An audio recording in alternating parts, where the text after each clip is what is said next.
Lakini kama mtu amekufa hali ya kuwa ni mushrik billah, amekufa katika usiokuwa Uislamu, hilo halina shaka, kwa maana kwamba fulani hatasamehewa, na kumuombea maghfira mtu huyo ni makosa. Sasa hili pia nalo lazima lifahamike, yani mtu amekufa katika usiokuwa Uislamu, kwa sababu Allah tabaraka wa taala anasema waman yabtaghi ghayra al-islam dinan falan yuqbala minhu wa huwa fil akhirati min al-khasirin, na yoyote anayetaka kufanya usiokuwa Uislamu kuwa ndiyo dini hatokubaliwa yeye, na yeye huko akhira ni katika waliokula hasara, kwa sababu inna ad-dina 'inda Allahi al-islam, hakika dini mbele za Allah tabaraka wa taala, dini mardhi mbele za Allah ni Uislamu.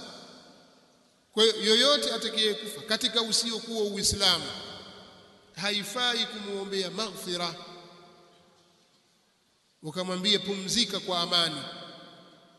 Watu wakawa wanaandika RIP, ikawa ni kawaida tu Waislamu, nani mtu aandika tu, niye mwajua maana yake, kwa fulani amekufa RIP, andika hivyo. Hakuna kitu namna hiyo kwa asiyekuwa Muislamu. Kwa hiyo ukisema hapana, hafai kumwombea maghfira huyu, usiseme kwamba Allah amsamehe au fulani pumzika kwa amani. Ukisema namna hiyo, sasa wewe utamhukumu mtu bwana. Hapa wewe si uliyemhukumu huyu, kashahukumiwa na Allah tabaraka wa taala kwamba yoyote atakayekufa katika usiokuwa Uislamu basi huyo ni mfafinnar, na hili halina shaka ndani yake. Wewe ukitia shaka, ukiwa una shaka juu ya kufuru ya kafir, basi unakuwa wewe kafir. Hilo zungumza ala wajhi al-umum, na katika khususi vile vile ambaye yule ambaye umebainika ukufuru yake, la tastaghfirullah, usimwambie maghfira.